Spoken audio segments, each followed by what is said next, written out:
We're back, my lady. Oh, you're back a lot sooner than I expected. You mustn't have run into any trouble then. Well, how did it go? What did you come up with? Actually, we're still investigating. It's just that we've discovered something strange. I see. The clues you found have led you back here, in the city? Something like that. Yeah. You all look a little dispirited. Whatever you found must not have been very encouraging after all. Why don't you discuss it with me? Maybe I'll be able to say something to cheer you up? It's okay, my lady. It's not so much about me being upset with my father or anything like that.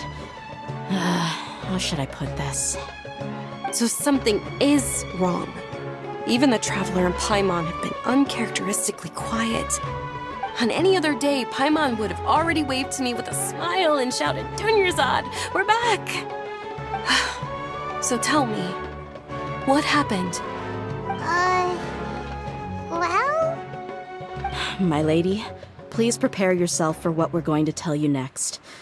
It concerns the Master. The Master? You mean my father? Okay, I understand. Don't worry about me.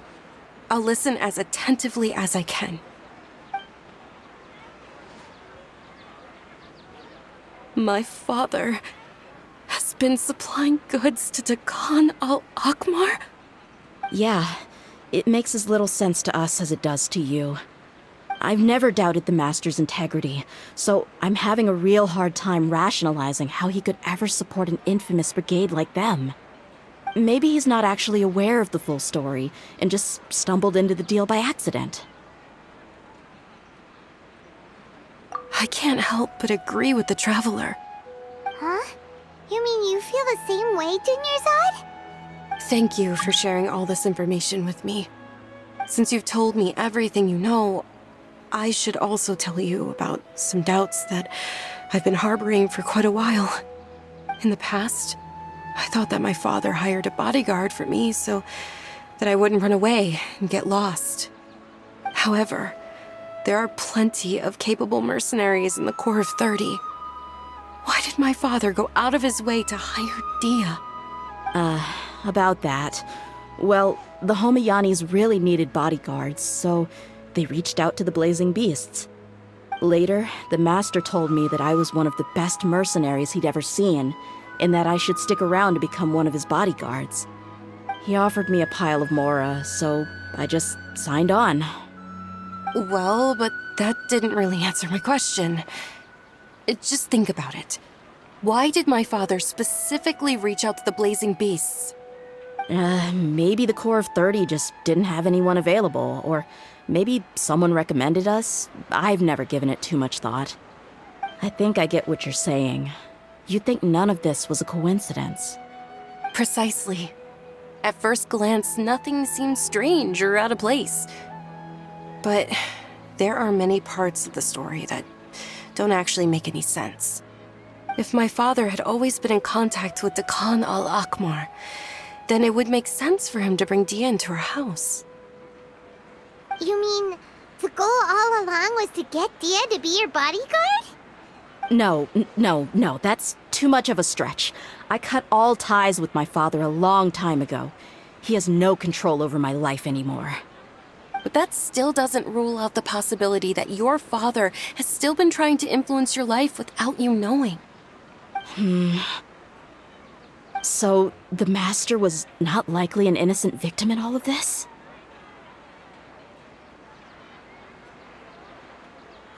Sorry we put all of this on you so suddenly, Dunyarzad.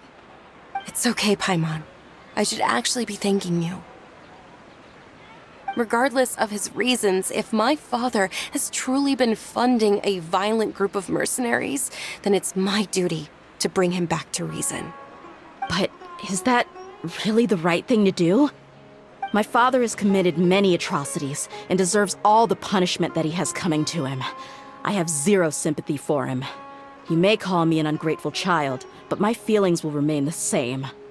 However, the Homayani family has treated me with nothing but generosity and kindness. If we decide to investigate this further, we could end up implicating the entire Homayani family. I would be biting the hand that's fed me over all these years. Tia. It's alright, Dia. If anyone were to ask, you could always just say that I'm the one who instructed you to get to the bottom of this. You don't have to do that, my lady. I'm not conflicted because I'm afraid of taking responsibility. Besides, you're the one we should all be worried about right now. Hey, it's still too early to give up hope. What was the thing about friendship again? Right, yeah, trust! You said that yourself, Dia. Besides, there's no point on getting all riled up before we've confirmed all the facts.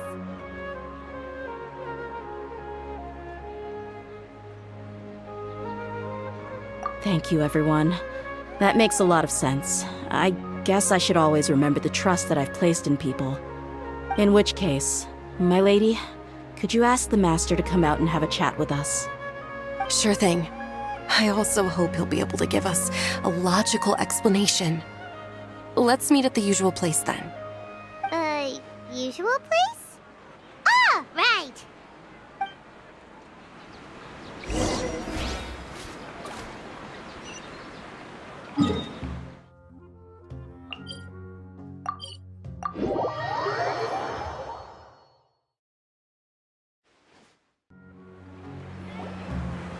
Thank you for coming, sir.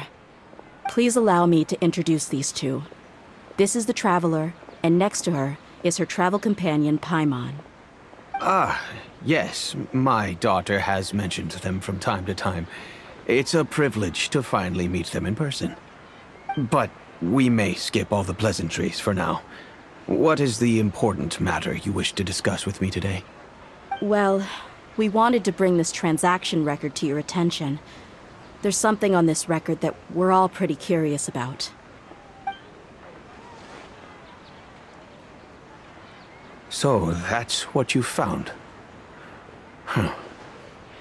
Seems like I can't keep everything from you much longer. If you wouldn't mind, we'd like an explanation. Well, it's a long and difficult story. And to be perfectly honest, I'm not sure if I'm doing the right thing. What I do know, though, Dia, is that the truth will bring you no solace. If anything, it will likely cause you a great amount of anguish. Wait, me? Yes, I understand perfectly why you came to see me. And I am touched by your collective commitment to do the right thing. But knowledge always comes at a price. And sometimes, as they say, ignorance is bliss.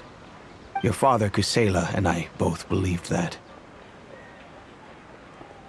Of course, you have the right to seek and learn the truth, but I must warn you.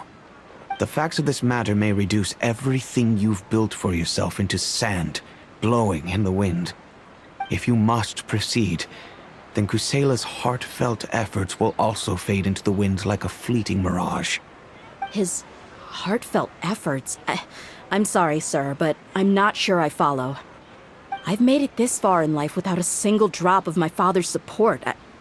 I have my own ideals and ways of looking at the world, as well as people and causes that I've chosen to cherish and fight for. None of these things have anything to do with him. I came here today to support you as the head of the Homayani family. No warning will change my stance on that. I understand. Then let me tell you a little story. Our family once needed to take a trip to the desert when Dunyarzad was just a baby.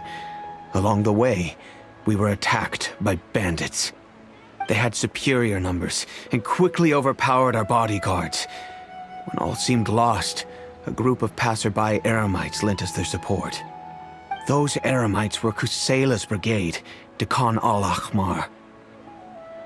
Kusela's men told me that the attackers were Eremite mercenaries, just like themselves. I was shocked. Why would Dekhan al-Ahmar go so far to save us and not spare the fellow Eremites? Kusela was grinning and walked over to play with baby Dunyarzad.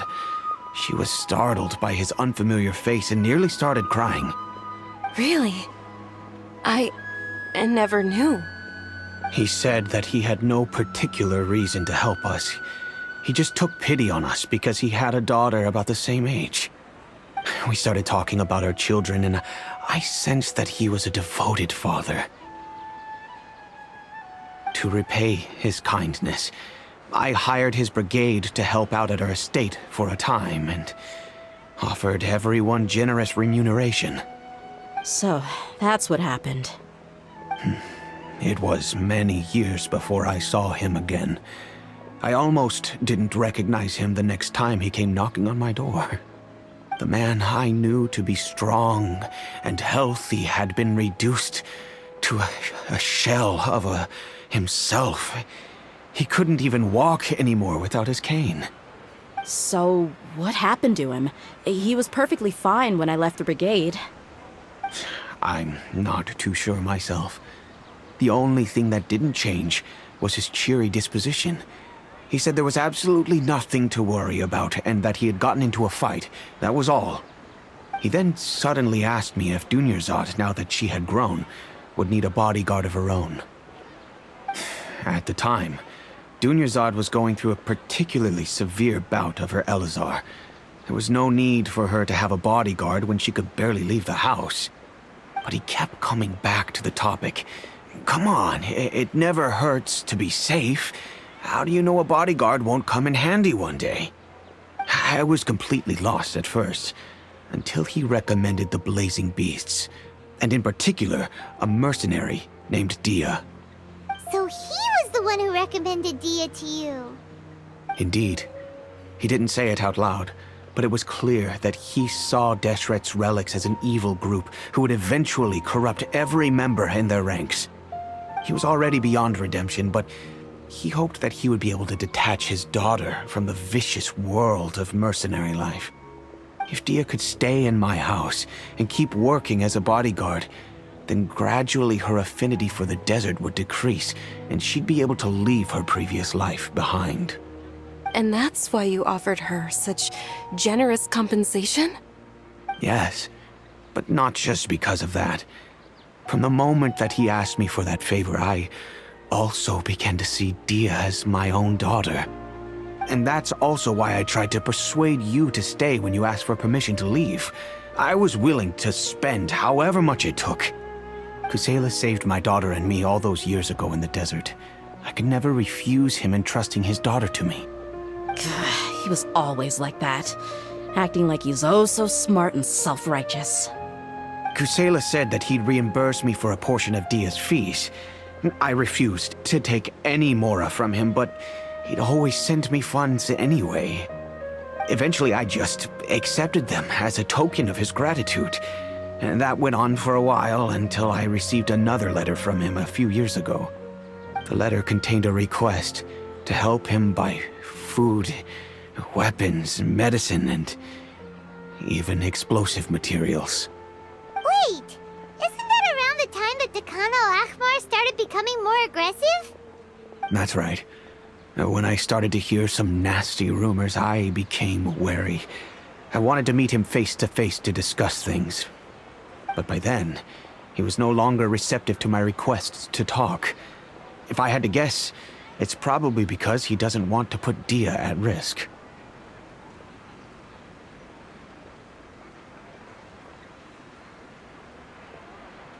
That thought occurred to me as well. I figured that he probably came to me for help because he had nobody else to turn to. After some deliberation, I decided to send him some food and medicine. I turned down all his requests for explosives and weaponry. I am aware that even such a reduced gesture of support could lead to others coming to harm, but I could not simply reject his plea for help. In the end, it probably was the wrong decision. I plugged my ears to the rumors and just chose a solution that made me feel least guilty about myself. If you can, please tell me where he is now.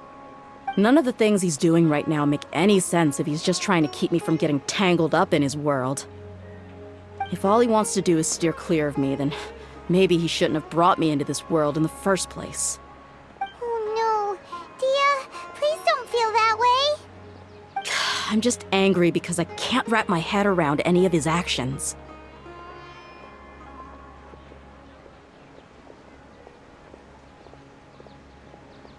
Another way? I don't know. I knew him, and he was nothing more than a childish brute. I can't understand what's going through his head. But I guess you do have a point. We haven't uncovered the whole truth yet. We still need to figure out his exact actions and reasoning for these last few years. I'll do my best to help. Of course, anything between the two of you would need to be resolved between you and him alone. I don't know Kusela's exact whereabouts. Outside of supplying his brigade with some goods, I tried my best to avoid getting involved any further with him. However, there's a man on the list named Jawed. He used to be a mercenary in the desert and is now a member of the Corps of 30. He's responsible for supplying weapons and liaising with the Dakan al-Akhmar's merchant caravan. I think he should know Kusela's whereabouts. I've heard that he likes to have a few drinks alone and enjoy the cool wind at night outside the tavern. Maybe you'll be able to find him there. Understood. Thank you, sir. Then I guess this is bye for now, unless... I'll stay and be with my father here. To be honest, I'm still a little dazed and haven't finished processing everything quite yet. My father has indeed done something wrong, but if I think about it, I'm also not sure if there was a right way to handle this problem. I feel like our only course of action is to turn everything we know over to the Corps of 30 and let them render judgment. Yes. I am prepared to accept whatever verdict they choose. It's time to face my mistakes.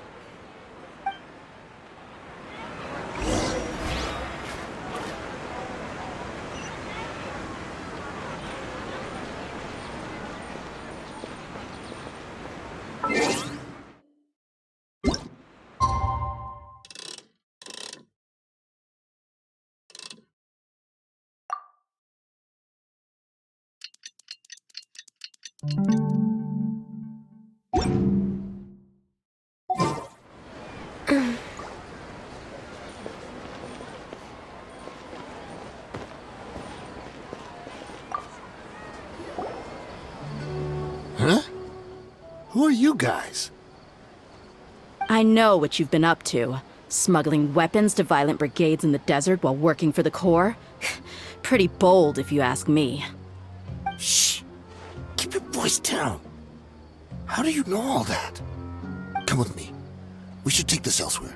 I'll be happy to talk things over once we're somewhere private.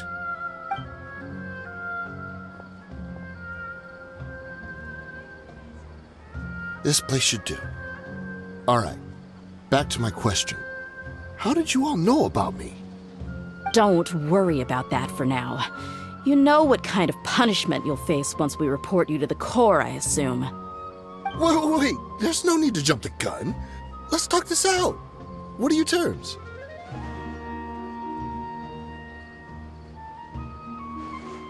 So what's in it for you anyway, Mora? Well, I was a little tight on money at the time, and Kusela took good care of me in the past. I weighed it in my mind, and I couldn't find a reason to turn the opportunity down. I wouldn't only be helping my benefactor, but I could also make some quick Mora. Let me tell you how it is. We're investigating Dakan al-Akhmar, and we're gonna put an end to their operations. If you provide some help for us, then we might just put in a good word later to reduce the terms of your punishment. Hey, why don't we discuss this a little first? Listen, I made quite a bit of Mora from my last run. Just give me a number, and I'm sure we can... Shut it. My patience is running out.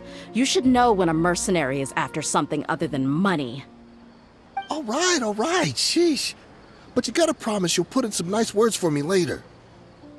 They're always on the move. Here's the spot they were at the last time I made my delivery to the desert. Feel free to go have a look. I'm just telling you, though, it's not on me if they're not there anymore. Sure. And then you can forget about any nice words from us. Hey, come on. Now you're just being unreasonable. Really? And how do I know you're not leading us straight into a trap? Don't forget, you're the one with no bargaining chips. All right, I get it. Why don't you go take a look, and if they're not there anymore, I'll try to figure out something else for y'all. Now that's more like it. Let's move. And as for you, try to stick around the city until we get back. You don't want us to call the folks from the Corps and have them drag you back to the city.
Seems like we're in luck. That should be their camp right up ahead. Let's go. We'll finally get to the bottom of this ourselves. I'm here to see Kusela. Tell him to get out here. Tia, why are you here? Where do you think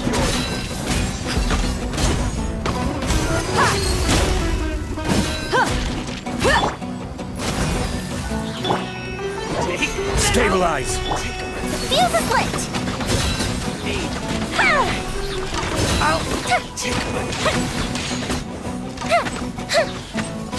Where do you think you're going?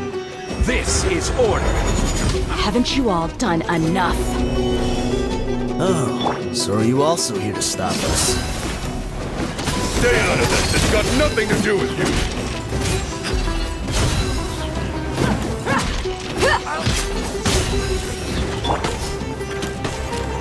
Solidify!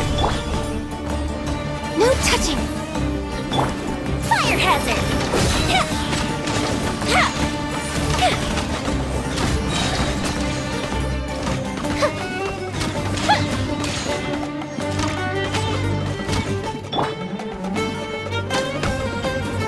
gather!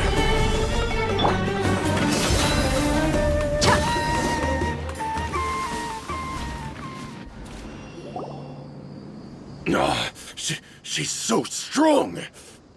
Enough fighting. We all know each other, and I don't want to take things too far.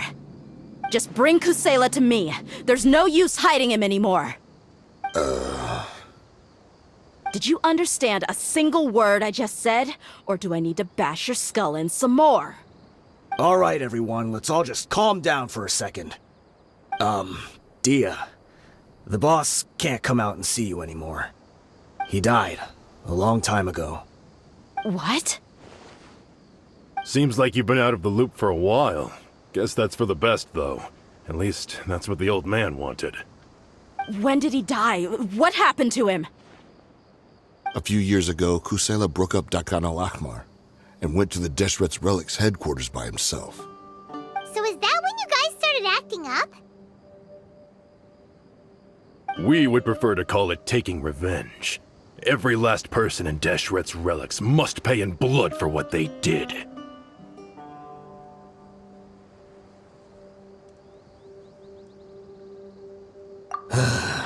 Let me start from the beginning. Dia, do you know how the head of the Relics maintained order internally? Overwhelming strength and unquestionable authority? Those were a part of it, yes. But just those on their own weren't enough. They had another tool at their disposal. They called it a person's record. Regardless of whether they joined by their own will or were coerced, every person in Deshret's Relics were forced to leave a record of themselves at headquarters. Whether it be their deepest sin, some unforgivable act, or their most immoral exploit, the record served both as a symbol of loyalty and the perfect material for blackmail.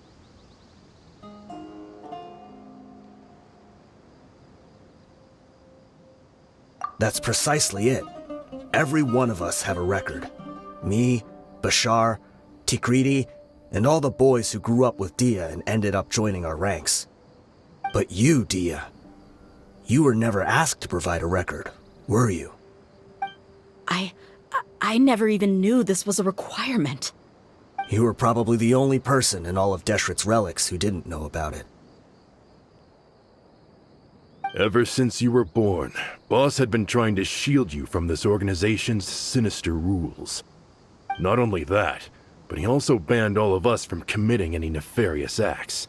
He said he'd take care of the dues we had to pay regularly to headquarters. But in the end, he was just an ordinary person. What could he do? He was forced to go to headquarters again and again to account for missed dues and incomplete records. He'd come up with all kinds of excuses and get beaten up as a result. We all knew he was doing that for you. He wanted to get you out of this world, no matter what it took. And that's why he became a shell of himself and couldn't walk without a cane. Wait, but that doesn't make any sense. I didn't know about any of this, and I'd never seen him get injured or beaten. Because you were too young at the time. How would you ever tell between wounds from a beating and wounds from battle? When you left home after that final argument with him, he seemed to age by a decade overnight. Even his hair went gray. So, even the blazing beasts were... Yep. It was all his doing. Had he not arranged them to come to you, you probably would have been reduced to a pulp before you ever left the desert. A few years ago, Boss said he needed to make another trip to headquarters. He was already pretty weak then, and we all assumed he was going to get beaten again. I suggested that he hand the role of leadership over to me, but he said there was no longer any need, since the Khan al-Ahmar would soon be no more.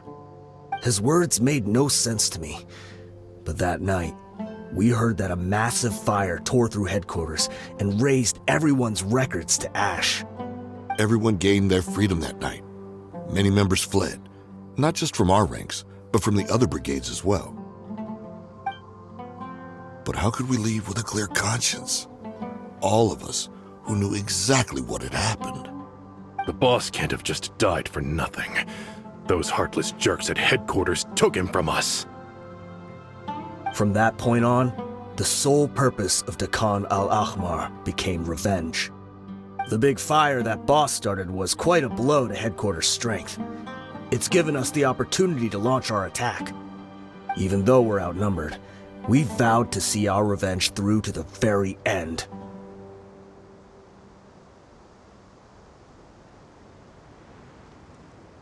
There were people from headquarters who changed their names and went into hiding. Some fled to other brigades, and others escaped to the rainforest. But we won't let any of them escape our wrath. They'll all pay for what they've done. We've suffered plenty of losses as well. To keep going, we need an enormous amount of supplies, from food and medicine to weaponry and explosives. All we can do is exchange our loot from Mora, and then use that to get supplies. We forged Boss's handwriting and sent out many letters to his former friends. Thankfully, many people were willing to come to our aid. We were also able to attract many mercenaries who shared our goal.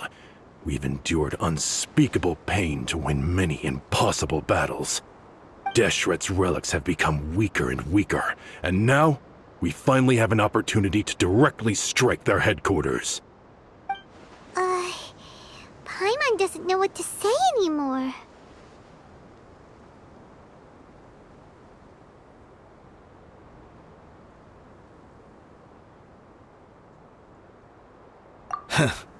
We do know right from wrong, but we were sinners from the very beginning.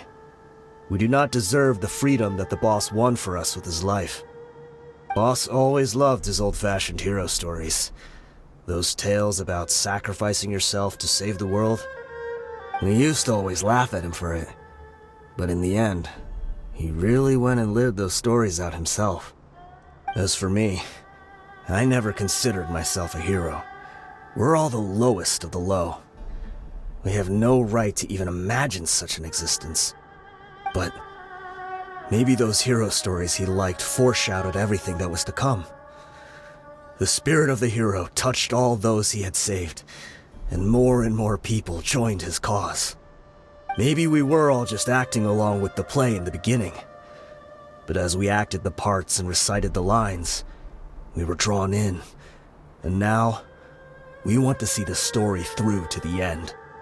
I'm sorry, Dia. I know you always found us insufferable ever since you were young. Just think of this as a madman ranting. I'll go with you. Huh? Dia? You want to go with them? I grew up with these guys, and I know they're not bad people. It's just that some situations get so bad that it's difficult to tell good from evil. All I know is that Deshret's relics must be destroyed. Furthermore, I want to go see the place for myself. I want to know if my father is still there. I know you don't want to get involved in this, so there's no need for you to tag along. I can do this on my own.